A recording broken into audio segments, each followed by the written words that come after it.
kader PSI yang tidak bisa mengikuti undang-undang maupun undang-undang dasar, mau itu juga buat Bang Ade maupun yang kader lain yang nggak bisa taat, bisa keluar aja dari PSI. Cuma 2 hari langsung jadi ketum, kepemimpinan tukang pisang ternyata nggak becus didik kadernya. Ade Armando gembosi suara PSI di Jogja. Kaisang nggak berani pecat, bocil kemarin sore bisa apa? Cara kami, langkah kami dengan lagu budaya ini, yakni dengan menggelar sebuah larungan Sukerto, melarung kedunguan pola pikir tanda kutip Ade Armando. Ini jangan-jangan pesanan. Semua kan tahu sebagai dosen UI yang juga fakultasnya itu FISIP. Pasti dia tahu soal keistimewaan Jogja loh. Dia juga ngerti bila bicara politik dinasti dan dikaitkan dengan DIY bakal kontraproduktif. Bang Ade sadar sesadar-sadarnya. Justru penasarannya di situ. Faktor apa yang bikin dia nekat membagikan postingan di aplikasi X? Waduh, kurang ajar ini Ade Armando ini. Nah, ini dengan pernyataan Ade Armando yang sembrono, yang penuh pengawuran, ngomongnya orang genah, ini akibatnya publik meradang, marah, dan semua mengkritik balik apa yang disampaikan politisi PSI ini. Halo, selamat datang di channel Redaksi Jurnal bersama JJ. Ketua Umum PSI Kaisang Pangarep meminta Ade Armando keluar dari partai jika tidak bisa menghormati konstitusi termasuk di Yogyakarta. Karena Kaisang mengaku dirinya merupakan bagian dari Yogyakarta. Bukan tanpa alasan Kaisang menyatakan dirinya menjadi bagian dari Yogyakarta. Putra bungsu Presiden Jokowi itu menikah dengan Erina Sofia Gudono di Yogyakarta Desember 2022 lalu. Kaisang sebelumnya secara tegas sudah meminta kader PSI Ade Armando untuk mundur dari partai yang ia pimpin buntut dari pernyataan Ade yang menyinggung soal dinasti di Yogyakarta. Ia menegaskan bahwa PSI taat dengan konstitusi dan menghormati adat dan konstitusi di Yogyakarta. Kaisang mempersilahkan Ade Armando cabut dari PSI jika memang tidak bisa mengikuti aturan main di PSI. Kata Kaisang, kami dari Partai PSI taat sama konstitusi, apalagi yang menyangkut dengan daerah keistimewaan dari daerah istimewa Yogyakarta.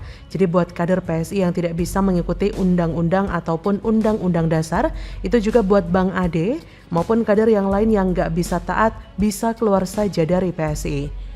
Padahal Kaisang sebelumnya pernah memberikan sanksi kepada Ade untuk mentraktir anggota DPP PSI karena sering menyoroti baca pres PDIP Ganjar Pranowo. Tapi sepertinya sanksi ini tidak membawa jera yang bersangkutan. Di saat situasi lagi capek-capeknya bagi Kaisang, Ade Armando malah membuat masalah yang lebih besar. Hal ini menjadi ujian bagi Kaisang Pangarep. Perbuatan Ade Armando ini akan merugikan banyak pihak, merugikan PSI sebagai partai yang menaunginya, serta merugikan elektabilitas Prabowo Gibran yang didukungnya.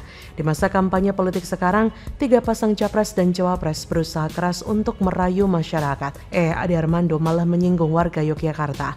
Memang Sri Sultan merespon Ade dengan biasa saja dan tetap tenang, tapi warga Yogyakarta dan orang lain banyak yang tersinggung. Hal ini tentu akan menurunkan elektabilitas Prabowo Gibran dan PSI itu sendiri.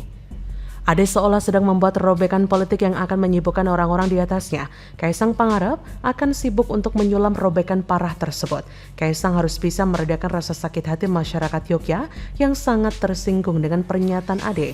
Prabowo Gibran beserta tim harus bekerja keras agar bisa meredakan amarah orang-orang yang tersinggung dengan Ade Armando. Hal itu tentu saja tidak akan mudah karena mengobati sakit hati jauh lebih sulit daripada mengobati sakit fisik. Kemarahan yang ditunjukkan kepada Ade Armando cepat bergulir. Penulis yang mengikuti grup WhatsApp banyak member grup yang menghujatnya. Mencoret wajah Ade Armando seakan tidak ingin melihat wajahnya tampil di media sosial lagi. Kata salah seorang warga bernama Wijo, tangkap segera Ade Armando. Cah goblok tidak tahu sejarah bahwa Jogja ada sebelum NKRI berdiri, kata seorang netizen dengan nama Ragil.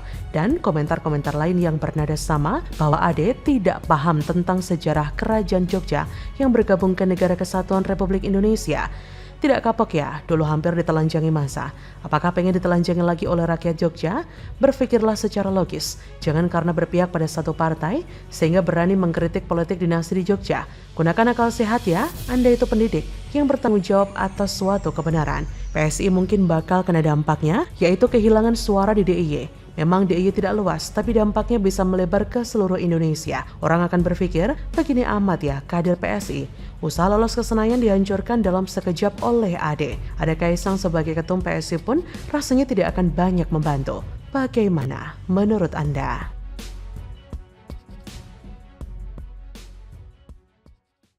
Tempat untuk cawapres, tanggapannya Pak? Enggak apa-apa, itu urusan KPU. Saya disuruh debat, setuju, disuruh lomba goreng martabak, setuju. Ngakak, sindiran telak Profesor Mahfud pada Gibran. Debat capres ditiadakan, minta lomba goreng martabak saja, biar Gibran sekalian yang menang. Cadas.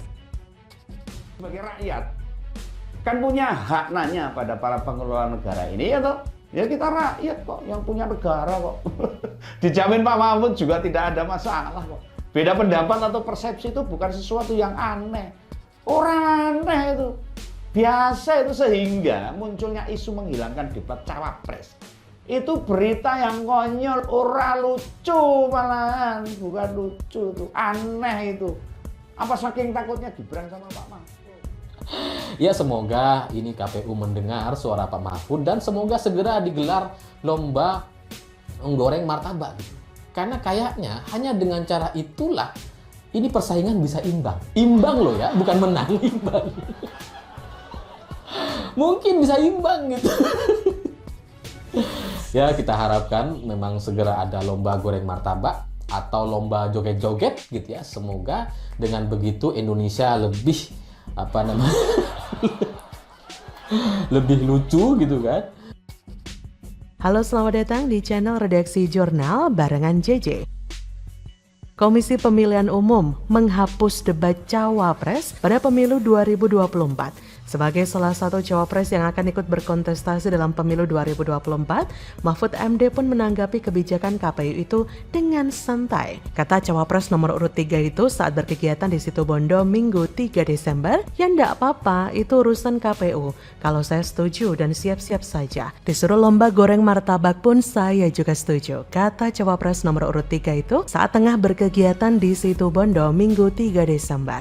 Respon cawapres yang juga menjabat Menko Polhukam soal kebijakan KPU yang meniadakan debat bagi cawapres itu disambut gelak tawa wartawan yang mewawancarai dirinya. Mahfud mengaku tidak ambil pusing soal itu dan siap-siap saja mengikuti apa saja yang menjadi kebijakan KPU. Sebelumnya, KPU ini memutuskan menghapus debat khusus cawapres di Pilpres 2024 dan sebagai gantinya, capres-cawapres tetap diwajibkan mengikuti 5 kali debat yang dijadwalkan oleh KPU. Ada kocak banget memang.